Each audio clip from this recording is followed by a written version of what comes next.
எப்படி hi every one, எல்லாரும் எப்படி இருக்கீங்க? ஹோப் நல்லா இருப்பீங்க. நான் உங்கள் செஃப் கலீத் அண்ட் நீங்கள் பார்த்துக்கிட்டு இருக்கிறது ஃபுட் மூமெண்ட்ஸ் 306. ஸோ இன்னைக்கு நம்ம கிச்சனில் ஒரு அருமையான காலிஃப்ளவர் 65 இன்னைக்கு வீடியோவில் பார்க்க போகிறோம். சரியா? ஸோ வீடியோ ரொம்ப இன்ட்ரெஸ்டிங்காக போகுது. ரொம்ப அருமையான ரெசிபி. சின்ன பிள்ளைகள் வந்து ரொம்ப விரும்பி சாப்பிடுவாங்க. அதாவது ஸ்கூல் ஸ்நாக்ஸ் ஸ்டார்டர்ஸ் எதனால அதை வச்சுக்கலாம், மீல்ஸோட சைட் டிஷ் வச்சுக்கலாம். ஸோ ரெசிபி வந்து ரொம்ப இன்ட்ரெஸ்டடாக போகுது. ஸோ மிஸ் பண்ணாமல் ஸ்கிப் பண்ணாமல் கடைசி வர வீடியோ பாருங்கள். இதுவரை யாரெல்லாம் சேனலில் சப்ஸ்கிரைப் பண்ணாமல் இருக்கீங்க, சேனலில் புதுசாக இருக்கிறீங்க, கண்டிப்பாக சேனல் சப்ஸ்கிரைப் பண்ணி வச்சுக்கோங்க. அப்போ தான் இதே மாதிரி அடுத்த அழகான ரெசிபிகள் மிஸ் பண்ணாமல் பார்த்துக்கலாம். சரியா? ஸோ டைம் வேஸ்ட் பண்ண வேண்டாம், வாங்க வீடியோக்குள்ளே போகலாம். எப்படி நல்லா சூப்பராக சவுண்ட் கேட்கா? அதாவது நல்லா சூப்பராக முறுமுறுன்னு ஃப்ரை ஆகிட்டு. So okay dear viewers, cauliflower பாருங்கள், இந்த மாதிரி சின்ன சின்ன டைசஸாக கட் பண்ணி வச்சுருக்கேன். ஒரு சின்ன சைஸ் காலிஃப்ளவர் அதை க்ளீன் பண்ணி வந்து இந்த மாதிரி ஒரு 300 கிராம் 400 கிராம் அந்த மாதிரி சேர்ந்துருக்கு. ஸோ இது எப்படி க்ளீன் பண்ணி வச்சுருக்கோம்னா, லைட்டாக தண்ணி கொதிக்க வச்சு அதுக்குள்ளே போட்டு எடுத்து வடித்து இந்த மாதிரி வச்சுருக்கோம். அப்போ தான் காலிஃப்ளவர் நல்லா க்ளீன் ஆகும். ஸோ லைட்டாக கொதிக்க வச்ச தண்ணியில் இல்லை லைட்டாக ஹாட் வாட்டரில் வந்து இது வாஷ் பண்ணிக்கோங்க. அப்போ தான் காலிஃப்ளவர் வந்து பர்ஃபெக்டாக க்ளீன் ஆகும். சரியா? ஸோ இது வந்து இப்போ கோட்டிங் போட்டுடலாம். கோட்டிங் போட்டதுக்கு இதுக்கு என்னெல்லாம் மசாலா தேவைப்படுதுன்னா, ஃபர்ஸ்ட் வந்து ஒரு கரண்டி இஞ்சி பூடு ஆட் பண்ணிடலாம். அடுத்து வந்து சால்ட் வந்து அவங்கவுங்க டேஸ்ட் தக்கான ஆட் பண்ணிக்கோங்க. பட் சிக்கன் 65 அந்த மாதிரி வந்து நான்வெஜ்க்கு எந்த அளவு சால்ட் ஆட் பண்ணுறோமோ, காலிஃப்ளவருக்கு வந்து ஒரு பாயிண்ட் அதோட கம்மியாக ஆட் பண்ணிக்கணும். சரியா? ஸோ நான் கரெக்டாக ஒரு 1.5 பிஞ்ச் அளவு சால்ட் ஆட் பண்ணியிருக்கேன். சால்ட் எப்பவுமே கொஞ்சம் கம்மியாக வச்சுக்கோங்க காலிஃப்ளவரில். சரியா? அடுத்தது வந்து கருவேப்பிலை பாருங்கள், ஒரு 10-15 லீஃப் கருவேப்பிலை ஆட் பண்ணிக்கலாம். அடுத்தது வந்து மஞ்சள் பொடி, ஒரு அரை கரண்டி மஞ்சள் பொடி ஆட் பண்ணியிருக்கேன். அடுத்தது வந்து காஷ்மீரி சில்லி பவுடர் 1.5 கரண்டியை எடுத்து வச்சிருக்கேன். இதை அப்படியே ஆட் பண்ணிடலாம். அடுத்தது வந்து மல்லிப்பொடி பாருங்க, 1 டீஸ்பூன் அளவு மல்லிப்பொடி, இதை அப்படியே ஆட் பண்ணிடலாம். அடுத்து ஜீரகம் பெப்பர், அதாவது மிளகு ஜீரகம் வந்து திரிச்சு வச்சிருக்கேன். அதை கரெக்டாக 1 கரண்டி இருக்கும், இதை அப்படியே ஆட் பண்ணிடலாம். அடுத்து வந்து கரம் மசாலா பாருங்க, கரம் மசாலா கரெக்டாக 1.5 கரண்டி அளவு கரம் மசாலா இருக்கும், இதை அப்படியே ஆட் பண்ணிடலாம். அடுத்தது வந்து கார்ன்ஃப்ளவர் டேபிள் ஸ்பூன் வச்சு ஒரு 4 டேபிள் ஸ்பூன் அளவு கார்ன்ஃப்ளவர் ஆட் பண்ணிக்கலாம். அடுத்தது மைதா பாருங்க, மைதா அதே அளவு தான், டேபிள் ஸ்பூன் வச்சு ஒரு 4 டேபிள் ஸ்பூன் மைதா அப்படியே ஆட் பண்ணிடலாம். அடுத்தது வந்து சோம்பு பாருங்க, அதாவது ஃபெனில் சீட்ஸ், இது கொஞ்சம் உண்டு இன்னும் பாருங்க, இந்த அளவு வந்து ஆட் பண்ணிக்கலாம், ஒரு 20-25 பீசஸ். அடுத்து வந்து பாருங்க ஒரு அரை லெமன் அப்படி புளிஞ்சு ஊற்றிடலாம். கரெக்டாக ஒரு 2 டீஸ்பூன் ஆயில் ஊற்றிருக்கோம். இது எதுக்கு ஊற்றுறோம்னா, நம்ம சிக்கன் பொரிக்கும் போது இதில் வந்து நம்ம எக் ஆட் பண்ணுவோம். பட் இது வெஜிடேரியன் பார்த்தீங்களா, பியூர் வெஜிடேரியன். ஸோ அதனால் எக் ஆட் பண்ணாமல் லைட்டாக ஆயில் ஆட் பண்ணியிருக்கோம். இதில் கொஞ்சம் கிறிஸ்பினஸும் நல்லா கிடைக்கும் நமக்கு. இப்போ வந்து தேவையான அளவு தண்ணி அதில் ஊற்றிட்டு மிக்ஸ் பண்ணிடலாம். சரியா? ஸோ ஓகே, இதை வந்து மிக்ஸ் பண்ணி பாருங்கள். கரெக்டாக ஒரு 20 மினிட்ஸ் அப்படி ஊற வச்சுருந்தோம். நல்லா மேரினேட் ஆகிட்டு மசாலா நல்லா மிக்ஸ் ஆகி கிடக்கு.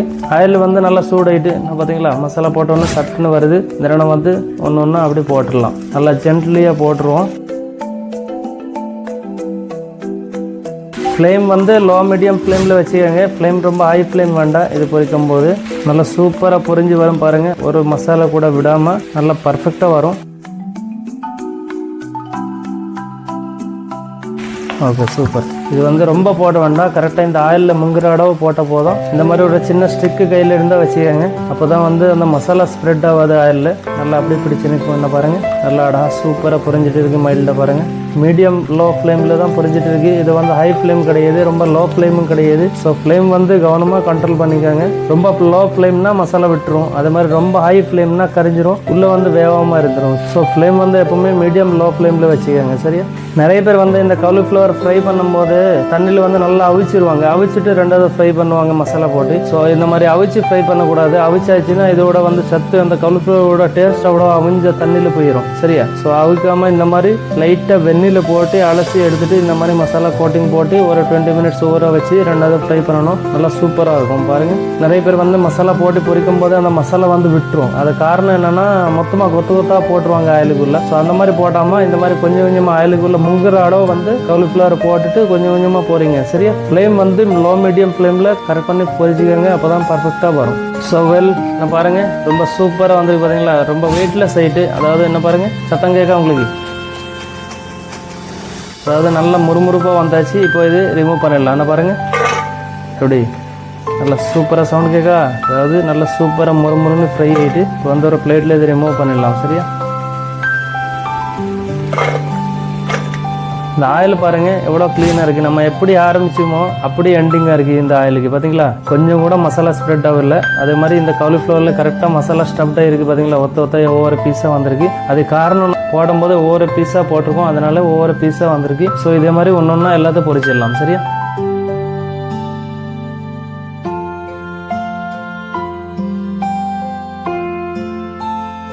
இது எவ்வளோ நல்லா அழகாக மொறுமொறுன்னு இருக்குது பாருங்கள். சத்தம் கேட்கா பாருங்க, சத்தம் கேட்கா உங்களுக்கு என்ன பாருங்கள், நல்லா சூப்பராக இருக்குது. இப்படி நல்லா முறுமுறுன்னு இருக்குது பார்த்தீங்களா. ஸோ கண்டிப்பாக இதே மாதிரி ரெசிபி வீட்டில் ட்ரை பண்ணுங்க. So okay dear viewers, cauliflower 65 சத்தத்தை கேட்டிங்களா, நல்லா மொறு ஜம்முன்னு இருக்கு பார்த்தீங்களா. ஸோ கண்டிப்பாக மிஸ் பண்ணாமல் இதே மாதிரி ரெசிபி வீட்டில் ட்ரை பண்ணுங்க. சின்னவங்களுக்கு ரொம்ப பிடிக்கும், ரொம்ப விரும்பி சாப்பிடுவாங்க. ஸ்கூலில் போகிற பிள்ளைகளுக்கு செஞ்சு கொடுங்க, டிஃபன் பாக்ஸில் ரொம்ப இன்ட்ரெஸ்டடாக சாப்பிடுவாங்க. பெரியவங்களுக்கு வந்து வெள்ளை சாதத்தோட பக்கத்தில் வச்சு கொடுங்க, கேட்டு வாங்கி சாப்பிடுவாங்க. ரொம்ப அருமையான ரெசிபி. சரியா, ட்ரை பண்ணுங்க. ட்ரை பண்ணி எப்படி ரிசல்ட் கிடைச்சிருக்கு கண்டிப்பாக கீழே கமெண்ட் பாக்ஸில் டைப் பண்ண மறந்துடாதீங்க. அதே மாதிரி உங்கள் பேரும் நீங்கள் எங்கேருந்து பேசுகிறீங்க அதுவும் சேர்த்து டைப் பண்ணிக்கோங்க. சரியா, அப்போ தான் உங்களுக்கு ஒரு தேங்க்ஸ் சொல்கிறதுக்கு எனக்கு வாய்ப்பு கிடைக்கும். இதே மாதிரி அடுத்தடுத்த அழகான ரெசிபியோட உங்களோட சந்திச்சுட்டே இருப்போம். அது வர ஜெய் ஹிந்த், ஜெய் பாரத்.